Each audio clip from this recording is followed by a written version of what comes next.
bisa diterjemah wallahi, tallahi, billahi. Sekali itu terucap dan tidak kita laksanakan, maka kita terkena denda. Dendanya nggak main-main.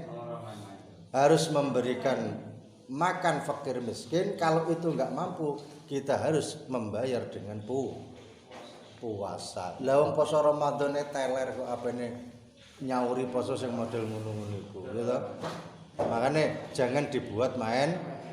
Yang biasa pakai kalimat wallahi, billahi, jangan sekali-kali itu dibuat main.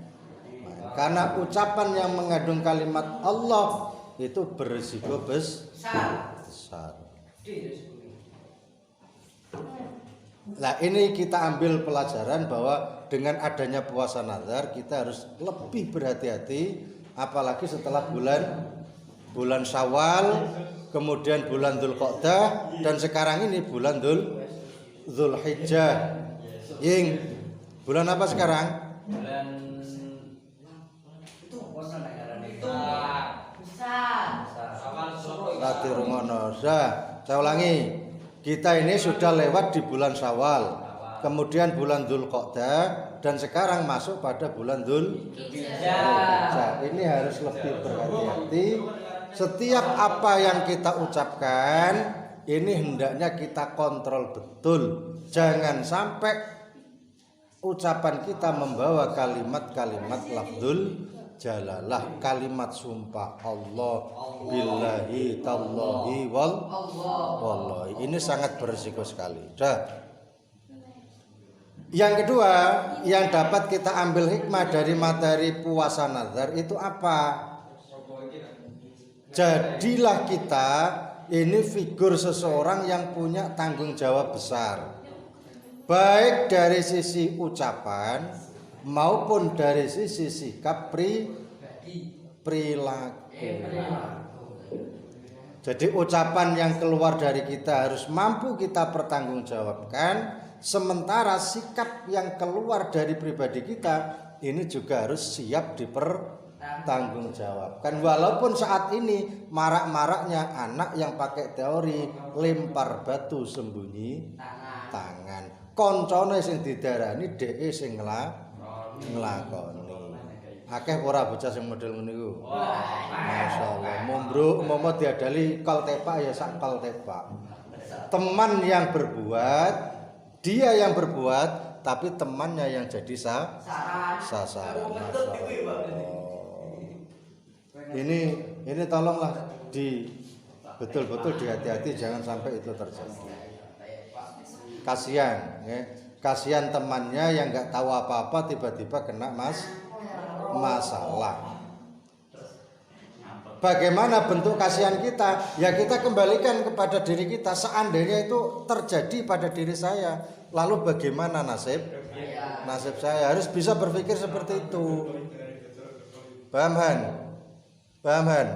Jadi harus berpikir ke dirinya sendiri. Jangan asal nuduh, jangan asal mendakwah temannya. Kasihan. Yang kedua, selain daripada mengajarkan untuk selalu menjadi pribadi yang bertanggung jawab, kita diingatkan dengan adanya hikmah puasa nazar itu bahwa setiap perbuatan kita ini akan berdampak pada dua hal. Yang pertama ke pribadi kita, yang kedua ke orang lain. Sekecil apapun ucapan kita akan kembali pada diri kita dan akan memberikan dampak kepada orang lain. Ini makanya harus dihati-hati. Maka di situ ada puasa nazar yang memang karena faktor dapat rezeki, karena ada faktor perjanjian, dan karena memang ada faktor spontanitas.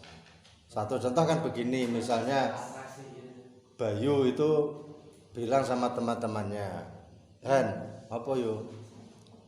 Aku sampean dongakno ya sesuk nek aku duwe rezeki cilike 1 juta, gedene 2 juta, sampean langsung tak jak nok warung tebing ngono lho. Masya Allah. Lah Rehan iku kok ora pikirane dawa. Kok mau pikirane dawa kan ditakoni neh. Langsung ngomong yo ngono tok. Jane bocahne pikirane dawa mesti kan takok. Lah lha apa ngono gone warung tebing. Engko nak jangan-jangan mau didono tok terus dijak mulai yo enak. Ora kalong duwike. Jare Bayu, Rehan bocah cerdas, pertanyaannya mantep. Nok kono sak waregmu pokoke. Mangan opo ae tak bayar. Ngombe opo ae tak bayar asal halal. Oh, asal halal. Wes akhirnya ya wis tak dongakno. Alhamdulillah ora suwe Bayu nampa rezeki rong juta. Ya budal tenan. Ini namanya nazar. Dan itu kalau terjadi pada puasa, puasanya juga harus dilaksanakan. Ini kemudian yang paling sering dilupakan di antara kita itu adalah puasa Daud. Puasa Daud itu 1 hari puasa, 1 hari tidak puasa. Sum yauman wa aftir yauman fadzalika siyamu Dawuda wa huwa afdhalus siyam. Rasulullah pernah menyatakan di antara puasa yang paling utama itu adalah puasa Daud. Tapi ini hanya bisa dilakukan bagi orang-orang yang niatnya sangat kuat sekali. Kalau niatnya nggak kuat, nggak mungkin bisa. Amin. Niatnya kuat dan punya tujuan yang sangat kuat. Ya. Dan punya tujuan yang sangat kuat. Biasanya ini. Biasanya puasa Daud itu dikerjakan oleh orang-orang yang ahli di bidang thariqah. Thariqah itu jalan menuju ke Allah. Orang yang memang menempuh jalur khusus untuk bisa lebih dekat, lebih cepat sampai ke Allah, itu namanya jalur thariqah. Saya punya teman itu ya, bisa melakukan puasa Daud ini hampir 1 tahun penuh. 1 tahun penuh dia puasa Daud. Jadi 1 hari puasa, 1 hari tidak. 1 hari puasa, 1 hari tidak. Ini beratnya luar biasa. Mending puasa terus kayak Ramadan itu terus selesai. Ini lebih mudah dan lebih ringan. Tapi kalau sehari puasa, sehari tidak, hari puasa, sehari tidak. Ini lebih manjur lagi kalau perempuan yang menjalankan. Masya Allah. Caspleng. Wong wedok itu nek gelem puasa Daud. Ini sarana yang paling tercepat lagi dibanding lagi. Kenapa? Karena memang perempuan itu diberi kelebihan di situ. Orang perempuan itu lebih maksimal dari ucapannya daripada perbuatannya. Wong wedok iku nek kapan omongane apik, insyaallah luwih parek karo Gusti Allah. Lebih cepat. Kenapa? Ya karena perempuan itu pembawaannya kan pendiam.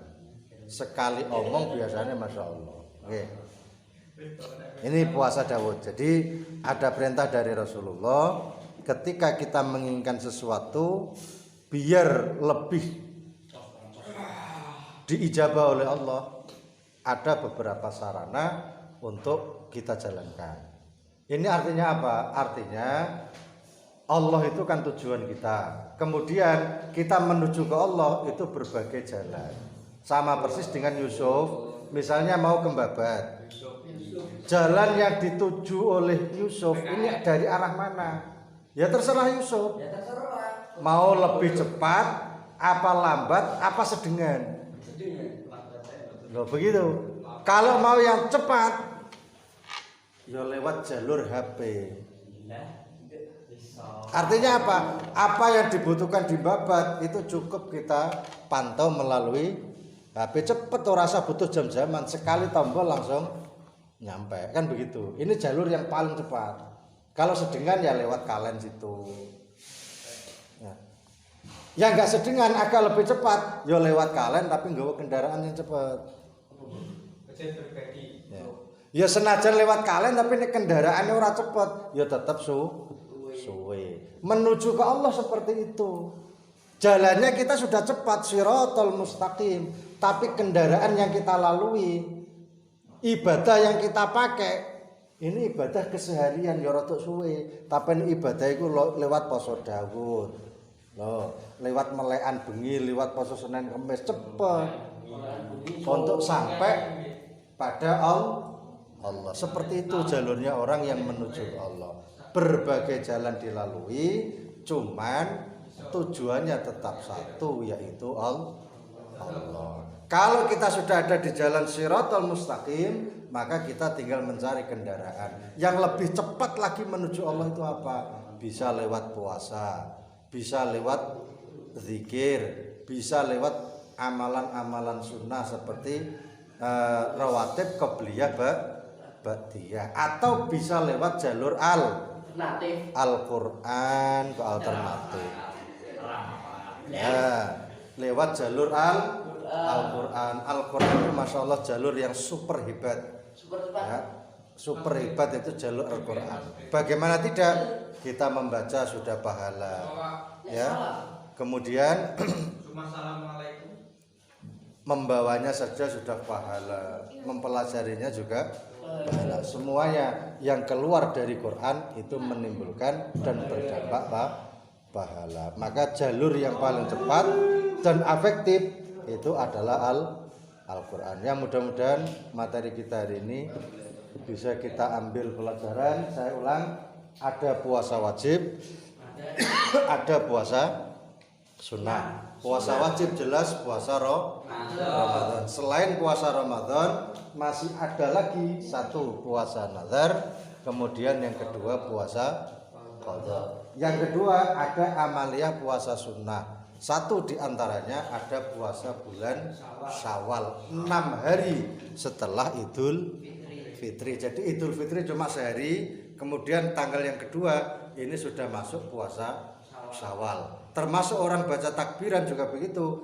Di saat Idul Fitri hanya boleh pada saat malam hari sebelum menjalankan ibadah sholat Id. Setelah sholat Id nggak boleh.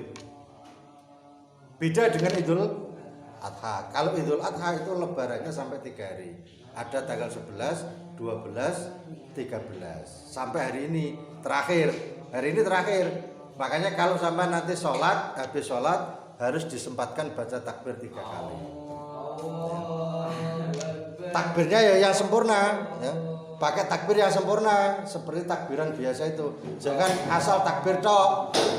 Karena kalimat takbir itu kan, coba dengarkan. Kalimat takbir itu kan cukup Allahu Akbar. Nah, kalau kalian hanya menjalankan ini, maka ya rotok saru. Masa kok bar salat Allahu Akbar, Allahu Akbar, Allahu Akbar dan saru. Ya minimal ya yang sempurna. Allahu Akbar, Allahu Akbar, Allahu la ilaha illallah, wallahu akbar, Allahu akbar, walillahil hamd. Paham? Kemudian ada puasa Asyura, ada puasa Tarwiyah Arafah, kemudian ada puasa disebut nisfu Sya'ban, ya. Ada puasa di hari nisfu Sya'ban, kemudian ada juga puasa di hari-hari tertentu, ya. Puasa di hari-hari tertentu sebagaimana puasa Daud. Saya kira itu materi kita, kurang lebihnya mohon maaf. Wallahul muwaffiq ila aqwamit thoriq. Assalamualaikum warahmatullahi wabarakatuh.